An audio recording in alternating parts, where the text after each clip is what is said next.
together. Sati safiria kwa zamisi ngala mawa. Ratuka faka kafa ilosa na de papanya. Ande ifaka tipa wifufu kande faranya. Raulumbello ande ba ifaka tisike. Raulumbello ulati siapsika. Raulumbello vafela mutetana. Raulumbello kamatu fora malala. Ne pipsene ni wazane katupakata.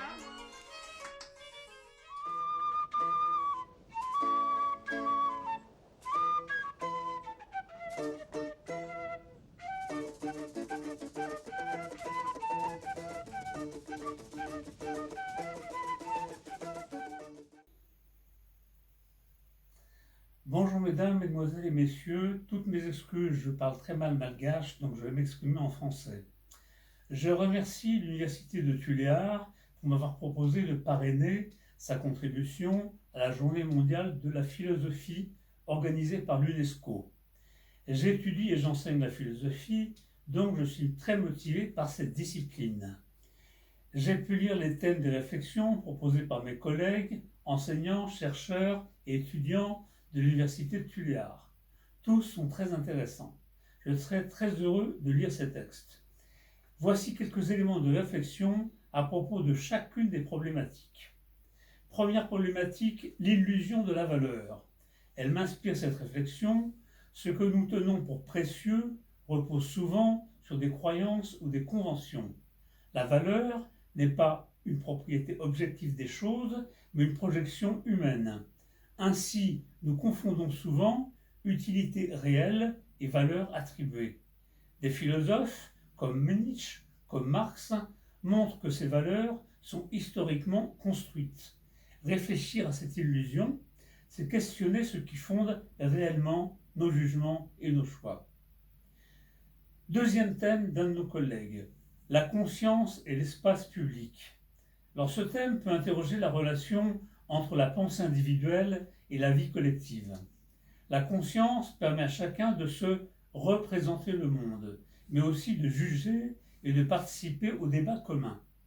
Habermas montre que l'espace public est l'horizon où les consciences échangent et se forment mutuellement. Ainsi, l'individu n'est jamais isolé. Sa pensée se nourrit des interactions sociales. Penser ce lien entre conscience et espace public, c'est comprendre comment se construit une opinion réellement autonome. Troisième thème, Hegel. Histoire comme développement, comme déploiement de l'esprit chez Hegel. Pour Hegel, philosophe allemand du XIXe siècle, l'histoire est le processus par lequel l'esprit se réalise progressivement dans le monde. L'histoire n'est pas une suite d'événements chaotiques, mais un devenir orienté vers la liberté. Pour Hegel toujours. Chaque époque exprime un stade de la conscience de l'humanité à d'elle-même. Les conflits et crises servent ce déploiement en révélant de nouvelles formes de rationalité. Pour Hegel toujours, comprendre l'histoire, c'est voir l'esprit se manifester et s'accomplir dans le temps. Alors là, toutes mes excuses, chers collègues, mais je ne suis pas du tout en adéquation avec Hegel. Nombre de faits historiques m'amènent à être très très loin de la pensée de ce philosophe.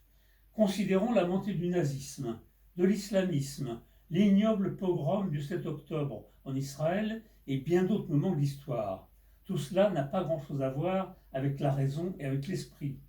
Ça mérite d'être analysé autrement, dans une perspective matérialiste et non pas avec le prisme idéaliste de Hegel. Thème suivant, du mythe à la philosophie première chez Aristote. Pour Aristote, philosophe grec de l'Antiquité, le passage du mythe à la philosophie première marque un moment de transfert de l'imaginaire au rationnel. Le mythe propose des récits explicatifs, mais sans démonstration, ni recherche des causes véritables. La philosophie première, elle, vise les causes ultimes et les principes de tout être. Elle remplace les histoires symboliques par l'examen méthodique du réel. Alors Aristote voit dans la philosophie la forme accomplie du désir humain de connaître. Alors je complète toujours personnellement les analyses d'Aristote par celles d'Épicure, fondateur lui aussi dans l'Antiquité grecque d'une pensée scientifique, notamment pour l'être et le néant.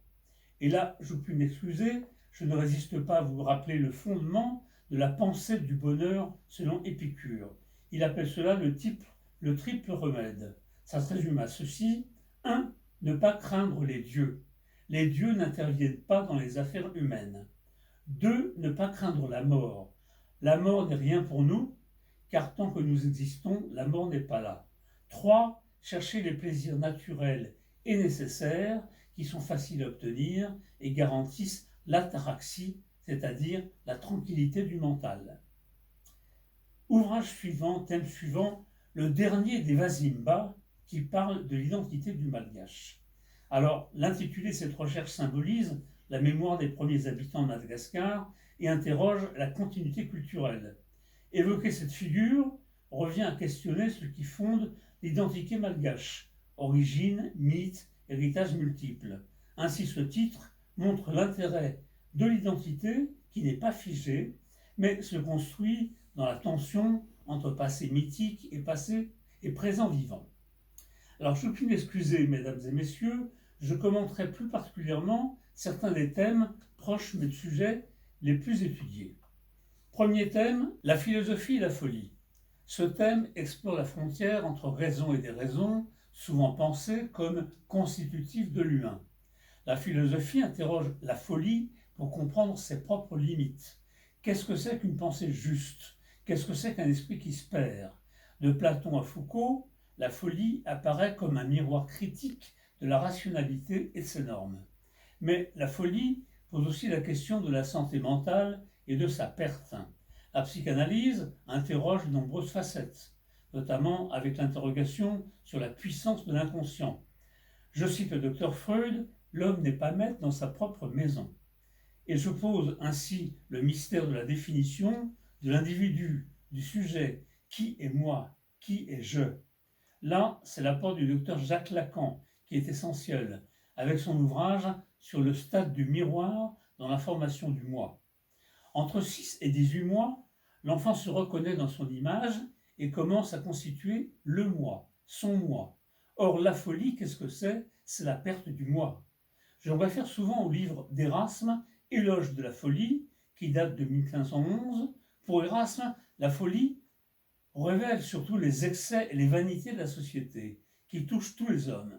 Elle montre aussi que la prétendue raison humaine est limitée et souvent illusoire. Ainsi, la folie devient à la fois critique, sociale et source d'humour salvateur.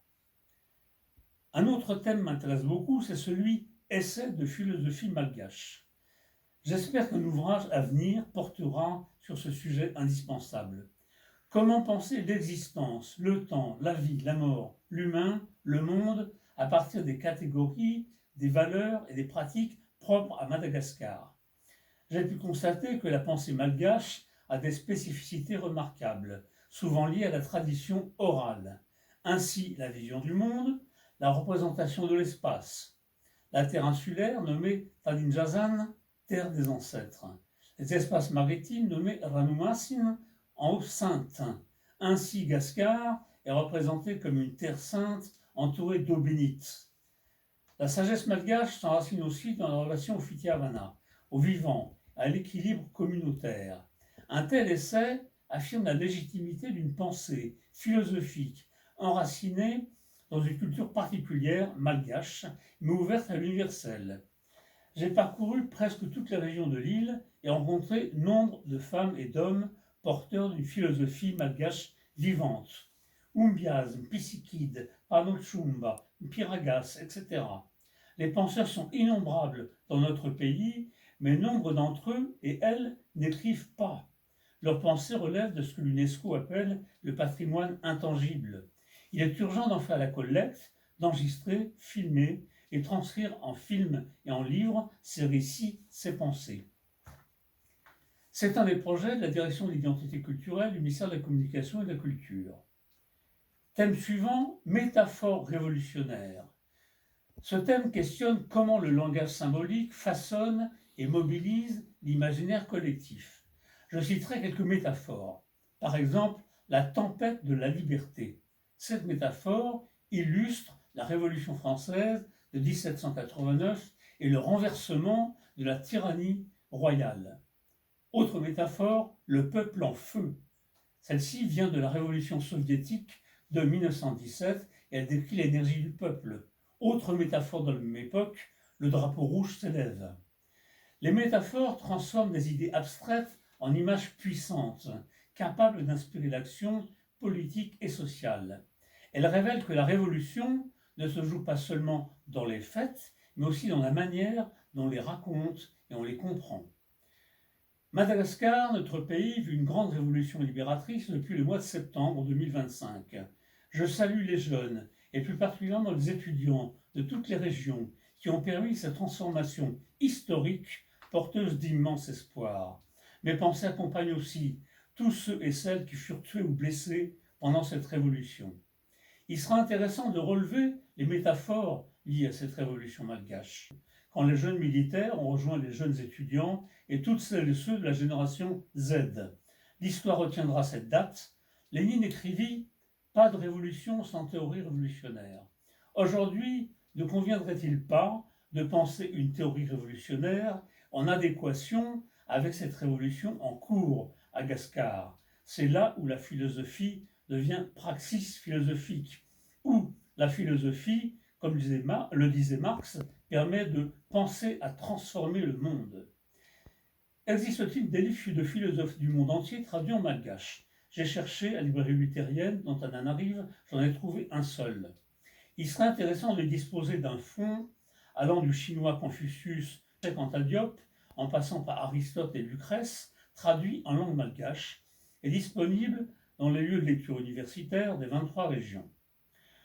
Pour conclure, j'espère que les travaux évoqués plus haut seront publiés en langue malgache d'abord, puis dans d'autres langues. Il est facile de créer des e-books. J'ai exprimé à certains de nos collègues de l'Université de Tuléar ma détermination à contribuer à la diffusion de la pensée malgache par le pouvoir de l'écrit qui pérennise les travaux. À ce propos, je me réfère à deux ouvrages qui sont là, créés par la Direction de l'identité culturelle du ministère de la Communication et de la Culture, par exemple L'origine des Malgaches. D'abord écrit en langue malgache, ce livre est maintenant en cours d'adaptation bilingue pour faire rayonner mondialement la pensée malgache. Les traductions en anglais, italien, russe et français sont terminées et en cours de retouche. Les traductions en chinois et en espagnol sont en cours.